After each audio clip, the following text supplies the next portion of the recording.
into for me. I remember, you know, getting, you know, I did the whole thing, went to school, went to college, got my master's degree, got to a point where I was making six figures in corporate America, working for DC government, and was still I was doing the damn thing and was still struggling.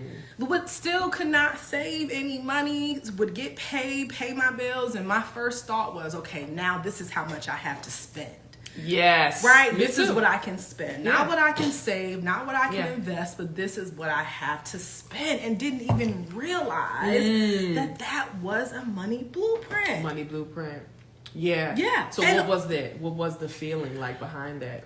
I mean, the feeling behind it, well, so one was just seeing money as a tool to really create a sense of happiness, because when we had it and we spent it, we felt good about it, right? So seeing money as a source of happiness, so when I had it, I bought things that made me feel good, you know?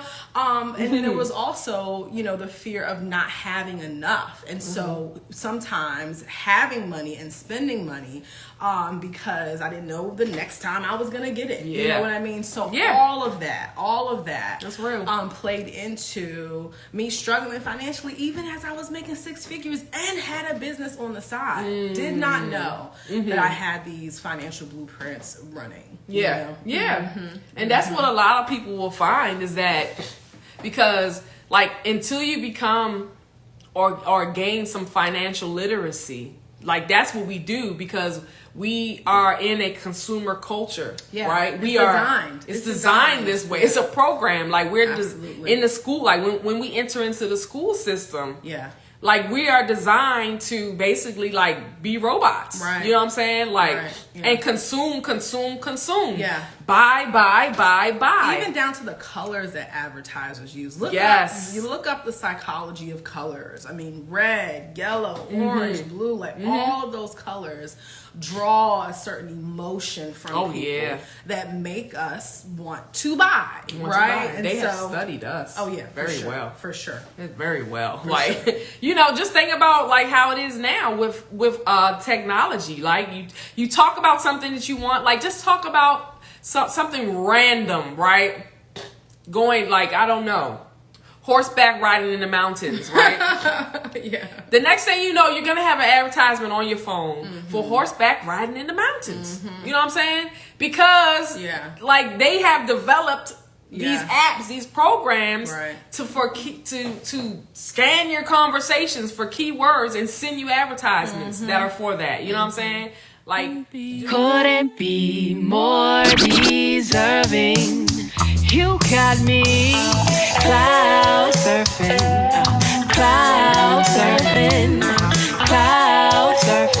You got me.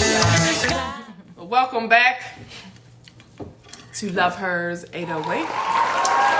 So this morning we woke up with all these plans to do so many things. What we're gonna do is we're gonna go to the grocery store for some orange juice. Want some orange juice, please? Grocery store, meditation, take the dogs out, make breakfast. I swear, I'm like, what do you call me? Optimist time. Optimist time. Yeah, I think you're right about that, because I will try to do 10,000 things in 10 minutes. In 10 minutes. Yeah, 10 minutes. 10 minutes. It just means I'm ambitious, though. I'm just, you know, you have great, outlook on time. It's quite optimist. Quite the optimist. You got a little bit of that in you too, though, for real. You be trying to do a lot with a little bit of time. You think so? What do you think? I mean, I'll start out that way, but then when I'm looking at the time, I adjust. And so do I. Right?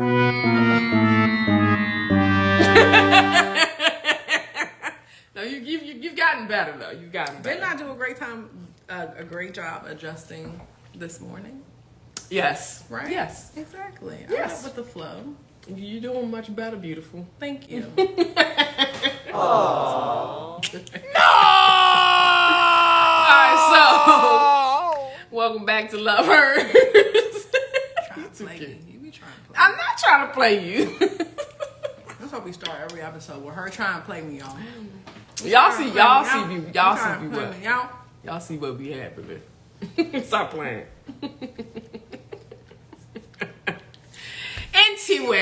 Anyway.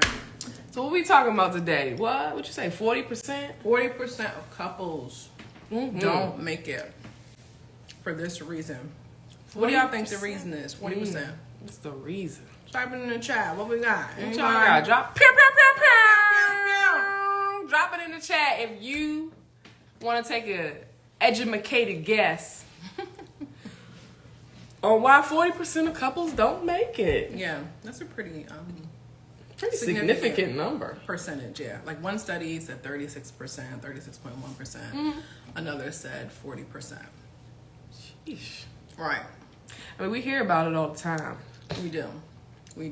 So I mean, especially, with all the propaganda around this recession that's about to happen. Like, we need to be having these conversations. Absolutely. Propaganda.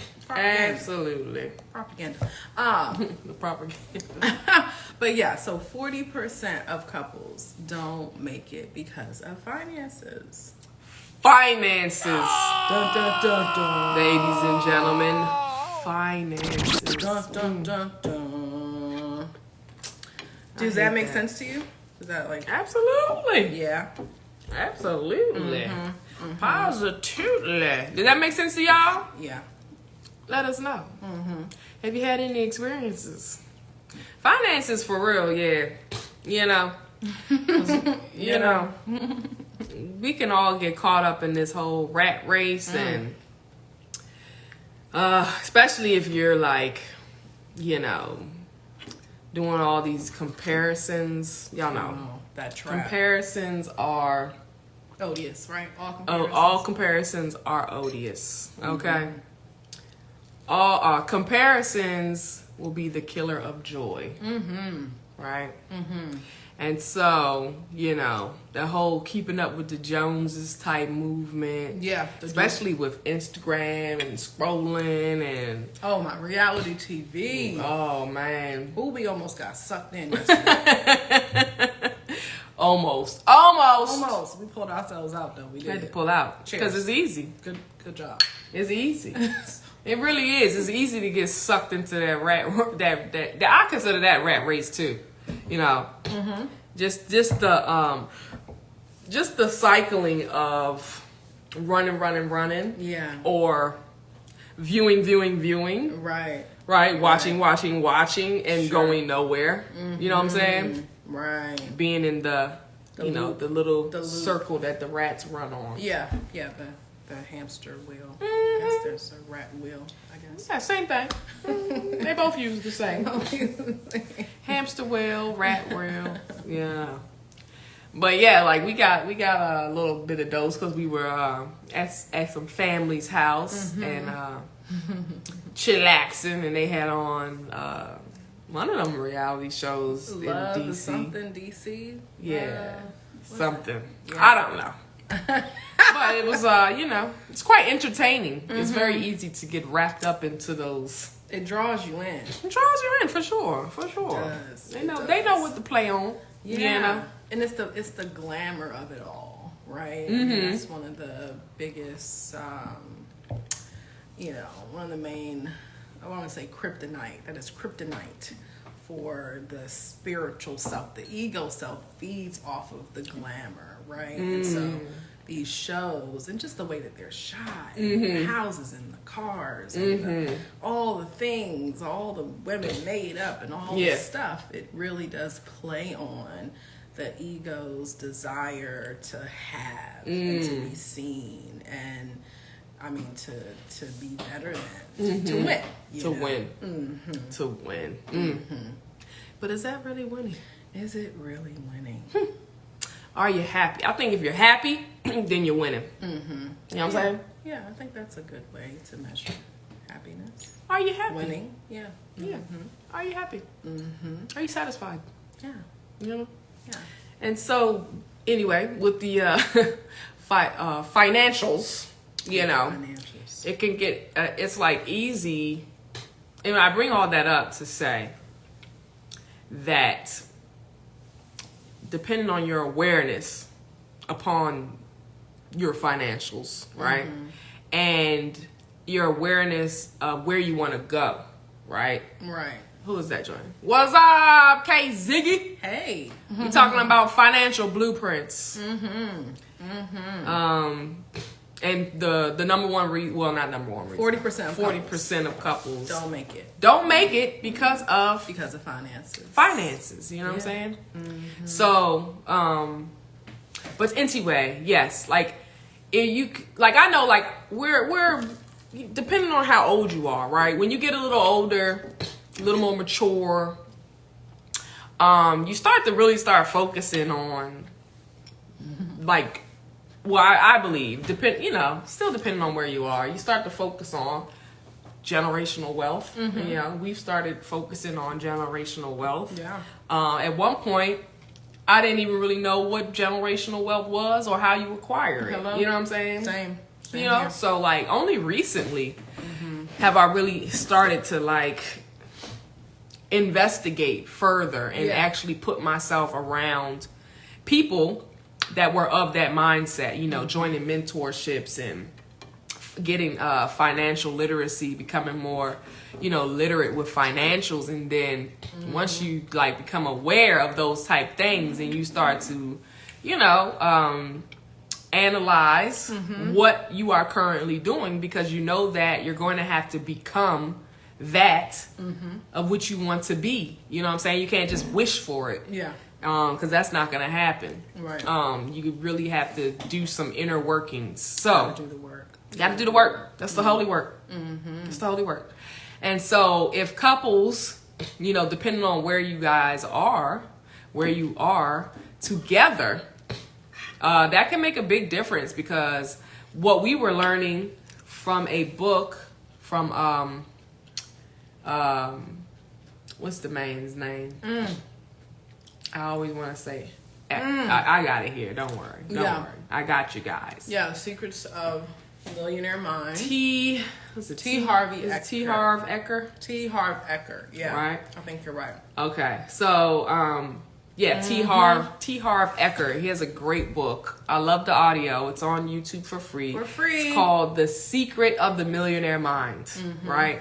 And this book, like, really, like, gave us so much insight and growth, and it's something that you're gonna need to keep listening to. Yeah, because there's so many tips on really how to acquire wealth and to do it as a couple, right? And what came out in this book for us was learning about each other's financial blueprints. Yeah, like I didn't even know that was a thing. You know what I'm saying? So it's like. And how do you even get a financial blueprint? Where does it come from? Where? Right. And so being aware that everyone has a financial blueprint, and then to know that financial blueprint was laid out early, based on what we observed, what we witnessed, and what we experienced. Right. Witness experience. Yeah. Right. And from the very early ages of like 0 to 7. Yeah. Woo! Yeah. Right? Right. Because that's the, we talk about this a lot, but like, that's like the foundation, your subconscious at those ages is open. And so, I don't know if you guys know, but as you get older, and you become more conscious, that subconscious is constantly playing. You know what I'm saying? So that becomes your program, and unless you become aware of those programs within your subconscious, like you pretty much, that's how you will be. Yeah. That will be your character. Yeah. You can't change them if you don't become aware. You can't change them if you're not aware of them. So that financial blueprint was laid early. So what did you see with your parents? Right? What kind of discussions were they having? Were they fighting about money? Did you hear certain things like money don't grow on trees? You know what I'm saying? It's never enough. I just want to, I'm good as long as I can just pay my bills. Right. I'm comfortable as long as I can pay my bills. Yeah. You know what I'm saying? Like these type things get embedded into your program. and become your financial blueprint. Like, did you hear things like, you know, about rich people? Like, rich people are greedy. You know what I'm saying? Or evil. Or they got it some kind of evil way, or you know, it was given to them, handed to them, and you know, like, it creates a separation from of us and them. Yeah. You know what I'm saying? And these things can affect the way you deal with money, handle money. And as you get older in your relationships, like, you know, what blueprint was laid for your partner, what blueprint was laid for you, and then do they align or do they mismatch? You know what I'm saying? And just getting a better understanding of each other's blueprints and backstory will alleviate some of the confusion that could happen, because everybody's not going to have the same blueprints. Yeah. You know what I'm saying? And you don't have to. You really just need to be aware and then have a goal. Yeah. I mean, yeah. Be aware, have a goal. And work together. And work together on it. What you gonna say? For sure. I mean, I think I want to make sure that we're, you know, acknowledging that, like, being aware of it is one thing. It doesn't necessarily alleviate it. At least not at the beginning, right? Yeah. I think just even thinking about the work that we've done. You know, I'm proud of us because we started talking more about our financial blueprint after reading this book. And even though the awareness was there, we, you know, You gotta do the holy work. you gotta do the work. You know what I mean? You gotta do the holy work. Yeah. Exactly. So, you know, I think one of the misconceptions, I was listening to the Dan, what's his name? I don't know, but from the what is it? The School of Greatness, the interview. Talking about. He was talking about how learning takes time, right? Learning takes time, changing takes time, right? So it's more than, you know, knowing is important, but it's also, like you said, the holy work. And that, that's it. That's where it gets kind of deep. It's getting sticky. What Drake say? You know how sticky it get. You know how sticky it get. Hey. That's my joint right there. That's the work, man. Who we got in here? Hey, pretty unique. Pretty unique. What's up? Yeah, so that's the work. And if, like, both people have to be willing to put in that work individually, because it ain't about, like, it's the other person. You know what I'm saying? Because everything is a reflection. So if it's happening within, and it's happening without, right? So it's just a good time to look in the mirror and analyze and observe. You know, and take accountability, and be compassionate. You gotta yourself, be compassionate. You know, because we didn't know that we were picking these things up. You know, we just picked them up. You know, and so we gotta make sure we're not being hard on ourselves and on our partner. Yeah. The more love you show towards yourself, the more you can show towards other people. You know what I'm saying? Yeah, so exactly. That's key. And having the greater understanding of what your blueprint is, like, of course, the more you know yourself, the more you know others. You know what I'm saying? So it's like, that's why, like, you don't have to do a whole lot of work where it's like, I need my partner to do this and my partner to get better with this. It's like, no, what do you need to get better with? You know what I'm saying? Because when you get better, you know what I'm saying, and you align with self, that's going to help you have a greater understanding of everyone else. But the holy work begins with you.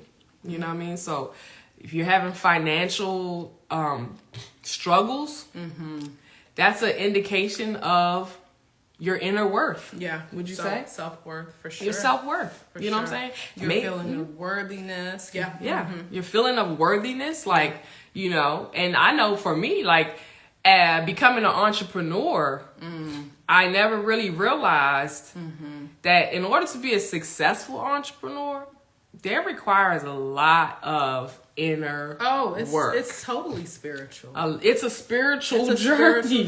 For sure. I never knew that. Journey. You know what I'm saying? I never knew the connection with that. Yeah. Because if you really want to be successful and happy, it requires you to have a certain awareness of who you are, where you are, and where you want to go. Where you want to go, and also an awareness of your ability to create the things that you want and desire, right? Which is so totally spiritual, because it's about believing and believing in what you can't see yet. Right? That's why entrepreneurs are crazy. Okay. You know what I'm saying?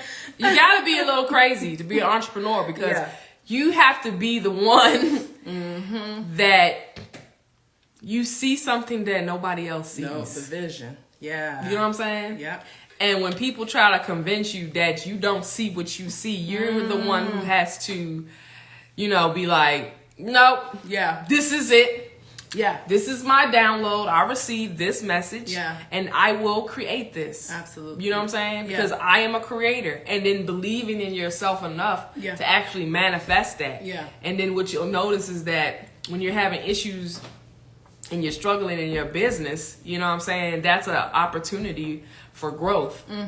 Inner growth. Yeah. You know what I'm saying? Yeah. So that you're not just reacting to the situation at hand, but still being intentional about managing your energy, mastering your energy, so you can continue creating, what it is that you desire. Yeah. And I know from my own experience, like, you can't, at least for me, like, I couldn't just, like, we have great ideas, I'm a visionary, but it requires a certain amount of education behind it, skill, you know what I'm saying? Learning a certain skill or skills, attracting the right team to help with those skills, not trying to do everything yourself, not trying to control everything. Yeah, putting in the time to really master the skills too. Them 10,000 hours. Yeah. Indeed. And, and it's just a learning and growing process, I know for myself. So I had to start putting myself around people that were of the same mindset and advanced, getting mentors, constantly listening to podcasts, financial literacy podcasts, perfecting the craft of whatever the business is. Like, you gotta do that. If you don't, how you gonna grow? You know what I'm saying? Like, you can't. You're just going to be stuck. Right. You're going to be stuck at a certain level, and then you're going to be kind of like that self-fulfilling prophecy where, because most of us are already feeling some type of lack. Yeah. You know what I'm saying? Or not worthy. So then you just confirm those beliefs, but it's not because it's true. It's because you haven't become aware enough to actually put yourself in certain positions, right? Or maybe because of fear. You know what I'm saying? You haven't done those things. Or maybe because you're just not aware. You haven't done those things. Like, what books are you reading? What people are you around? Like, are you around other entrepreneurs? Are you in mentorship circles? Like, all of these things, especially with financial literacy, like, affects the output. The input affects the output. Right. Exactly. So if you're not, pouring into you, gaining that knowledge, I think Rick Ross even said, so many people are out here trying to get the money. He was like, I want the knowledge. Because with the knowledge, there's so much that you can do, right? And with the knowledge, the money has to come. Yeah. Like, it has to, because again, it's the input affecting the output. Yeah. Right? Yeah, for sure. Totally. For sure. Who that is? Here? Pop Psych Social Club. Hello. What's up? Welcome. Thank you for joining. Yeah. We're talking about 40% of couples not making it because of finances, and what it really takes, the spiritual work, the holy work it takes to really experience abundance, right? To experience the wealth that you deserve, and to also, and the importance of being aware of your money blueprints, especially in relationships, so you can work towards building that generational wealth together as a couple. Yeah. Yeah. And yeah, the blueprint, I didn't even know. Like I said, like I didn't even know that was a thing. Like my financial blueprint. So I had to start thinking about, you know, how I grew up and what did I see? Yeah. You know what I'm saying? What did I hear? What were the conversations around money? Sometimes parents don't even talk to you about money. They like, that's grown folks' business. Right. You know what I'm saying? Right. But I'm learning that might not be the wave. Well, you know what I'm saying? Because you really want to start talking to your children as early about as possible. Finances. You do. It's not grown folk business, because you gotta remember you're laying you're laying down the program. So whatever they hear, see, and feel around money, it's being recorded by their subconscious, and they're gonna play it back when they're older. So if you want your children to be financially literate, first, you need to be financially literate, and then you need to be able to relay that information to your children, whether they choose to pick it up or not. As long as you laid it down, you know what I'm saying? Yeah. Yeah. So we can, you know, break the cycles. Break the cycles, man. Seriously. So, like, you know, I realized from my financial blueprint that I feel like I picked up this whole being comfortable. You know what I'm saying? Being like, as long as your bills were paid, and you know, maybe you can go out to eat every now and again, you know what I'm saying? You were comfortable. Like it was okay. Right? And not saying that it's not, but if you want it different, which I do, right? And when I started to want something different, when I started to want financial wealth, when I started to want to be able to pass down wealth, that's when I became more aware, and I was like, yeah, this not gonna work. You know what I'm saying? Because I did what was supposed to be done, as far as like, you know, going to college, like, you know, go to college. That's what I was told all the time. Go to college, you know, get a good job, put in the work, and retire when you're 60. You know what I'm saying? Okay, and I get it, because at that time, like, you know, when my parents were growing up, like, you know, to do those things, those were accomplishments. That was you know what I'm saying? Yeah, exactly. And not to say that they're not. Yeah. Right? But you know, But each generation, right? That was the standard. Yeah. And it was going to be better than what most people that looked like us were doing. You know what I'm saying? Exactly. So like that was a great thing, right? And then of course you always have somebody's always going to come in the family, and they're going to be the disruptor. You know what I'm saying? Because we got to be able to evolve our lineage. Right. So, you know, I did that whole thing. I went to college. You know, I got into the school system, worked in the school system. Then, you know, I always like working with juveniles and youth, and then transitioned into, you know, working in a detention center, no longer as a teacher, but like as an educational advocate, because I realized that the teaching thing was like, I'm teaching y'all stuff that I have to relearn because I'm not using it as an adult. Like, I just felt like it was pointless. You know what I'm saying? So I got out of that and got into educational advocacy. But I did that for over 10 years. You know what I'm saying? Like, I did all those things. And guess what? I was not wealthy. Yeah. You know what I'm saying? Not wealthy. I was good. I was comfortable, you know, but I did not know about investing. Right. You know, because you didn't learn that. I didn't learn that. Like, I heard about it, but I just felt like it wasn't for me. Yeah. You know what I'm saying? Nobody I knew around me was investing in the stock market. Right. And doing that was too risky. Right. Right. We hear things like that, you know, the programming, like, oh, stocks is too risky because, you know, somebody they knew lost it all. Right. Well, you're going to hear those stories, but I'm sure those were stories of people who did not do the work. They didn't get around other people to teach them. They didn't take any of the hacks. Maybe they read a book or two, or maybe they didn't.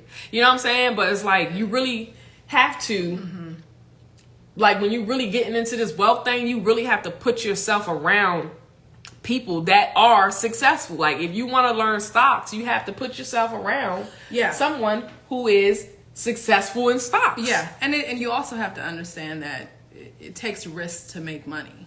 Absolutely, right? The courage. You have to have the courage to take those chances. And for so many of the people in the population, 70 to 80% living in a place of fear, like the whole idea of investing and putting your money in the stock market or even getting into real estate is just too risky. So you were talking about your financial blueprints. Like I grew up, we lived in poverty, and we've talked about this, right? My mom and her family moved here from Haiti. My brother and I, first generation here, and so my mom worked in a sweatshop and really struggled to take care of us, and so there was never enough, right? And then whenever we had a little bit more than we would normally have, we would just spend it. Right? We would just spend it. And so saving was not something that we talked about because, when you're in survival mode, saving is not even an option, right? You're just moving from thing to thing, trying to make sure you got a roof over your head, clothes on your back, food on the table, right? And so what that translated into for me, I remember, getting, I did the whole thing, went to school, went to college, got my master's degree, got to a point where I was making six figures in corporate America, working for DC government, and was still, I was doing the damn thing, and was still struggling. But still could not save any money, would get paid, pay my bills, and my first thought was, okay, now this is how much I have to spend. Yes. Right? This is what I can spend. Not what I can save, not what I can invest, but this is what I have to spend. And didn't even realize that was a money blueprint. Money blueprint. Yeah. Yeah. So what was that? What was the feeling like behind that?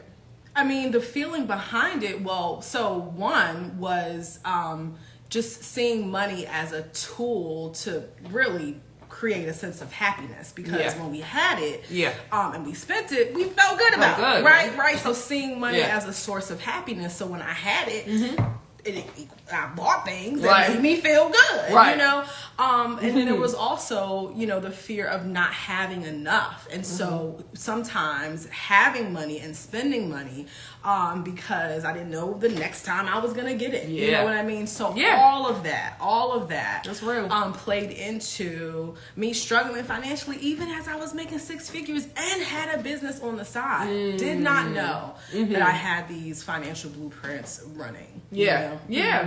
And that's what a lot of people will find, is that because like until you become or gain some financial literacy, like that's what we do, because we are in a consumer culture, right? It's designed this way. It's a program. Like we're in the school, like when we enter into the school system, like we are designed to basically like be robots, right? You know what I'm saying? Like and consume.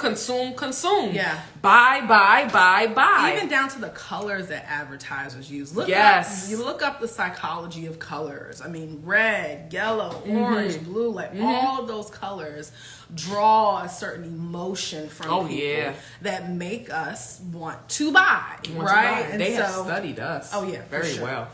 Very well. Like just think about like how it is now with technology. Like you talk about something that you want, like just talk about something random, right?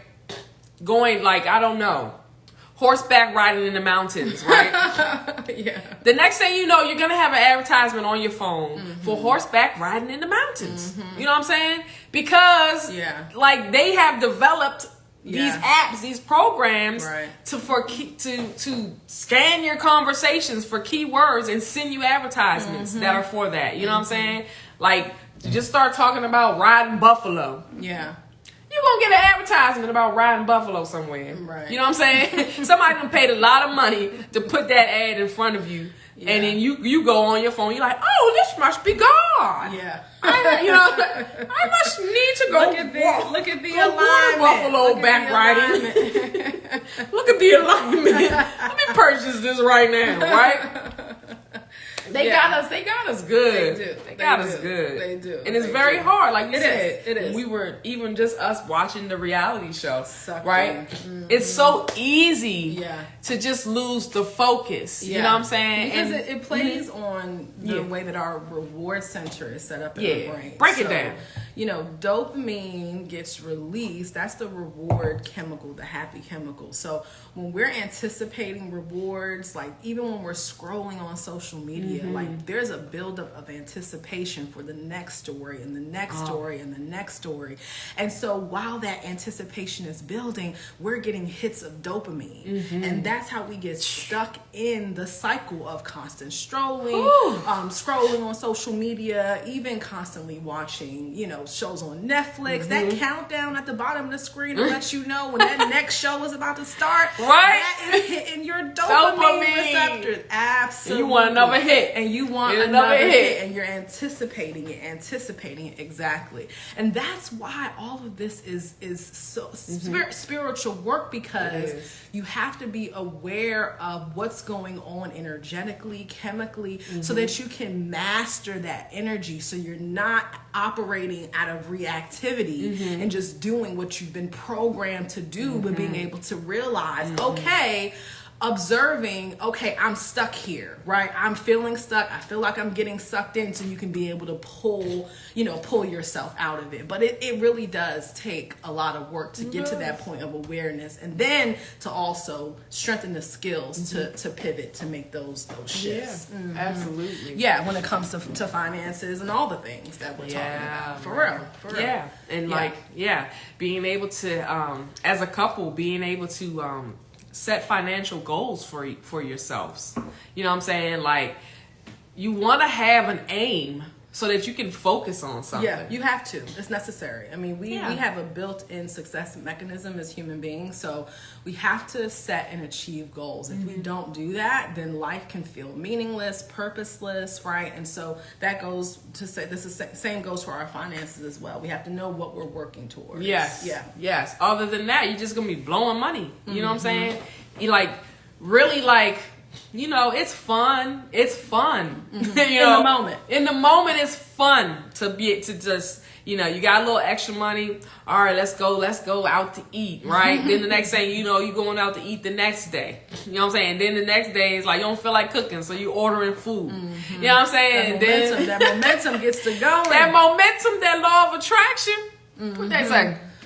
Pop Psych Social Club says, I only discuss as I want to see stock, money, and opportunity. Hello? Yes. Right? Exactly. Make it work for you. Make it work for man. you. Absolutely. You know? Yeah. And and so like as a couple, like, it's good to set like financial goals. In the book, he talks about having several different bank accounts. You know what I'm saying? So you have an account where you just only pay bills from.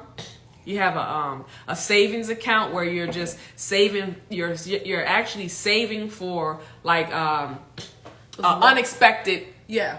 Costs. Like a short term kind of savings account. Yeah. Right. Short term, right? And then having another account where you put money in just for investments, right? So that's going to be separate from your emergency fund. Right. But like, just for investments. So like, whatever you're going to invest in, if you're planning on buying Google stock, you know what I'm saying? Amazon stock. And just so you know, they having the stock split going on right now. Google having a stock split. I think it just happened. So, you know, instead of paying, what was it, 2,000 something for a share, you can pay 140 something for a share, right? Go look it up and go buy some Google stock. Go buy your Amazon stock. You know, like, but you can put money aside for those purposes, right? So now you got whatever you're gonna invest in. Like, we're gonna be investing in another Airbnb. So, so we're putting money aside so that we can get our next unit, right? Then you're gonna have a fun account, because you do want to have fun. Because as humans, we need that. Yeah. You know what I'm saying? Yeah. So you have a fun account where you're saving money to do something fun, right? And then at the end of every month, you spend everything that's in that fun account. You know what I'm saying? Because that's what it's for. Like, so when you want to go, you know, let's go to Atlantic City or whatever it is, right? Yeah. You're taking money from that account or whatever. And he breaks down the percentages too, and how much, which is very helpful. Yeah. You know, so like having those type goals, and even having the awareness and like both partners being on the same page So important. is so important. Yeah. Because it's gonna be very tough if you have if only one of y'all is financially literate. You know what I'm saying? Yeah. And you're trying to make certain things happen. You know, you're gonna need the energy of both parties. Right. You know what I'm saying? For Because sure. I mean, and that's why 40% of couples don't make it. You know what I'm saying? Because of finances. Yeah, because wealth and building generational wealth, I mean, that's a value. That's a core value. So if you and your partner, we weren't on the same page, our values dictate our behaviors. Exactly. Right? So if we're not of the same mind when it comes to what's a priority and what does it look like to move our relationship and our family forward, then that's when the conflict comes up. That's when it's difficult to make compromises and negotiate and all those things. And that is often why 40% of couples don't make it. Yeah. That's when the discord begins, you know? And then like, I know like some examples in the book, right? So T. Harv Eker and his wife, right? He talks about their money blueprints, right? So his wife's blueprint, quite interesting. Like, so when she was a little girl, she always used to run to her mother for ice cream money. The ice cream man would come. She would run to her mom. Mommy, can I get something from the ice cream truck? Her mother would always be like, you know, I don't have any money. Go ask your dad, right? So she go to her dad. Her dad would give her the money. She go to the ice cream truck and she buy what she wanted to buy, right? Spend it all. Buy it right there. And she would do that constantly. Go to her mother. You know, I don't have any money. Go ask your father. Father give her the money. She spends it. That's a program, right?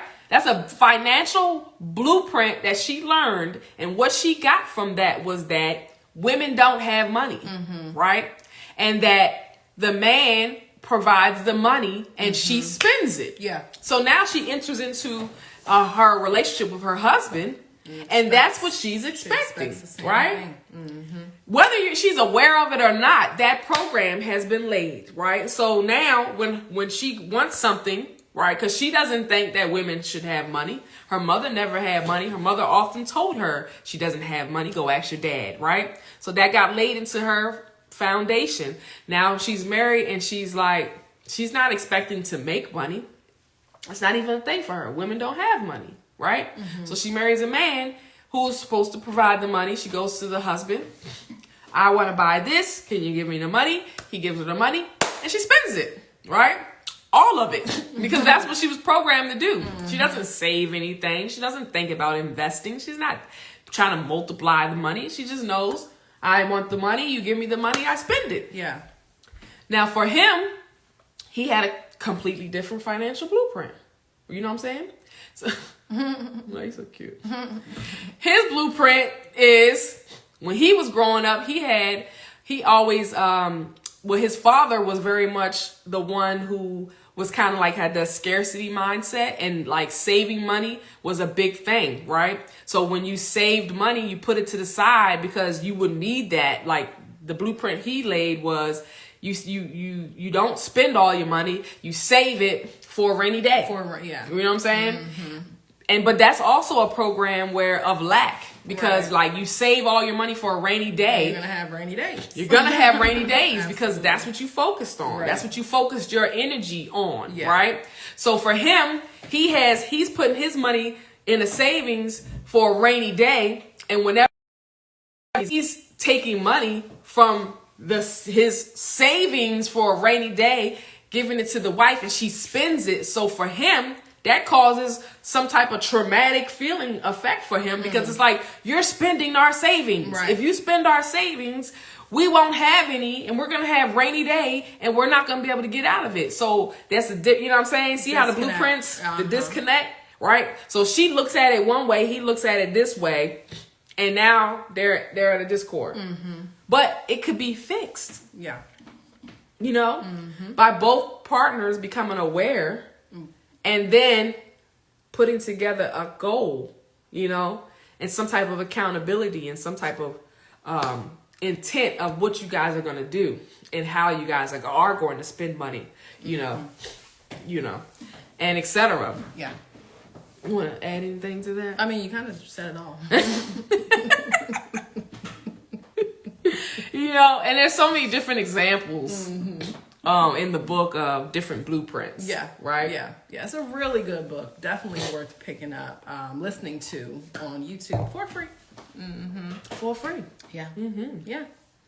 Yeah. So what do we do? What do we do about this, right? So what have we done? Well, I would say, you know, we talked about our finances. That's big. That's the first step. That's big. The first step, you have to talk about your finances. What is your money blueprint? What did you see? What did you hear? What did you experience, right?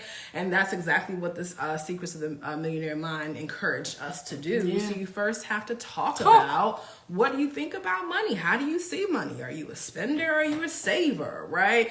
Those kinds of conversations. And then you want to come up with a budget.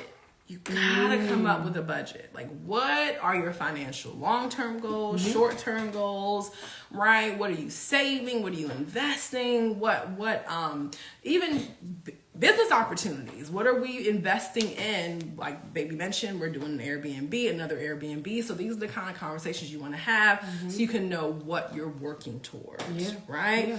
And then lastly, I would say you want to check in on a regular basis, right? Yeah. So we check in weekly. Every Sunday, actually, after we do Love Hers, we sit together and we look at our finances, right? And sometimes they're difficult conversations, right? Yeah. Because those money blueprints are, they're running, right? And so you definitely want to make sure that you're putting time aside to check in. And when those uncomfortable thoughts and feelings come up, that you observe those for what they are, blueprints, right? Programs that have been running for quite some time, and be present enough to work through those things so you can get to the goal, right? Which is being on the same page in terms of where you and your partner, where we're going financially. Where are we going? Where are we going? Yeah, that's key. And it's key to keep that in the forefront. Because it's, like we said, it's easy to get off track. You know? Yeah. It's easy. Like you go out to dinner, right? Go out to dinner and then you're like, ooh, I like this. Yeah. We should go out again. Yes. But it's also important, I didn't mention this, to reward yourselves too. Yeah. Right? Right. Yes. So that was the fun account. That's the fun account, exactly. Making sure that as part of the check-in, you're talking about what went well, right? What have you been doing well, right? What are you proud of? Yeah. And then what are some of the tweaks and changes we can make, right? To get us closer to our goal. And of course, celebrate. You got to. As humans, because we will get bored with trying to just do this whole steady work, save, no fun. We respond to reinforcement. Yeah. We respond to positive and negative reinforcement. And we need that dopamine hit. We do. And if we're focusing too much on what we need to do and not doing at least some of what we want to do, then that can create an imbalance as well. So you want to make sure that there's some of both happening. Yeah, for sure. Because then you end up sabotaging yourself, right? And we do that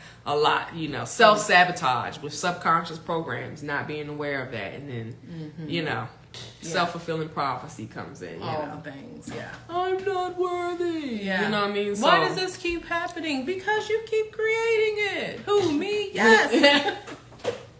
It couldn't be. It's the world against me. I'm the victim. That whole thing. We know how that goes. There. It's real. It's real. And it's constant. You gotta constantly check yourself. Absolutely. Like, am I being a victim? Yeah. Is this a reflection? Yes. Are you being a victim? Yes. It's always right. Everything is a reflection. Really. Man. I mean, at the end of the day, and I remember, is it Frederick Lehrman, I think? Prosperity Lehrman. Consciousness. Lehrman. Another really good book. That's a good one. I remember what he mentioned about like saving. So going back to what you said about being a victim and how when we don't save, really it's us refusing to add value unto ourselves. Yes. Right? Ain't that something? Right. That for me, that's like, big. That's big. that's big, because I never thought of it that way. When you think about what money really is, it's currency, it's energy, right? And so when you save, you're adding value onto yourself, which is basically creating a longer life for you, right? And a life that you can actually enjoy, right? And so when we don't save, it's a subconscious reluctance to add value onto ourselves, right? Which is part of that victim, mentality, victim mindset. So, and not feeling worthy. Ain't that? That's deep. It is really deep. And it's really deep when you think about how, when you look at money as its energy. It's energy. Currency. It's currency. Yeah. You are energy. I mean, everything is energy. But when you look at money as energy, and you understand like that, like when you really break it down with the law of attraction and how that works, right? If I'm energy and money is energy, and wealth is the exchange of energy. Right. You know what I'm saying? So if I don't feel worthy, right, does that match the vibration? Absolutely not. Or the energy of the money that you want to be in abundance? Absolutely not. I mean, even Eckhart Tolle says this: you can't be in suffering and experience abundance. Like, say that again. You cannot be in suffering and experience abundance, because they're two different vibrations. Two different vibrations. Right. So it's like we have to like elevate our vibration. Yes, elevate our vibrations. Yeah. We have to do things that make you feel good. Yes. Do more of what makes you feel good. Yeah. So that you can be in alignment with that energy. Yeah, so you can attract what you want to attract. It's so key. It is. But it's so easy to get stuck with your head down, running around in a wheel, and not remember, right? Remember, welcome back. Thank you. Remember, return to the member, which is source, who you are, what you are, and to go do things that make you feel good. You can feel that energy. So you can feel it because you are currency. Yeah, you know what I mean? You are the current.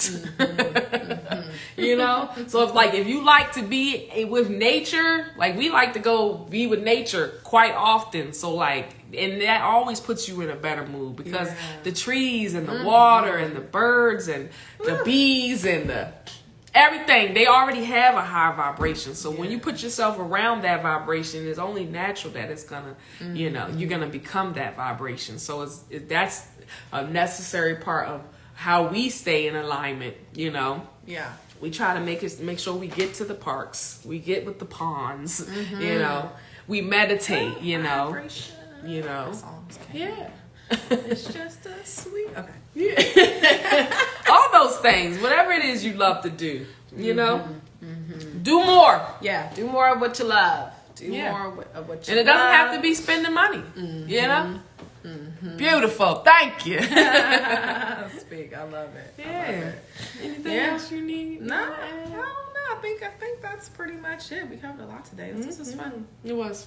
As always. As always. As always. And I would like a glass of orange juice, please. Here we go. That's when it's time to wrap it up.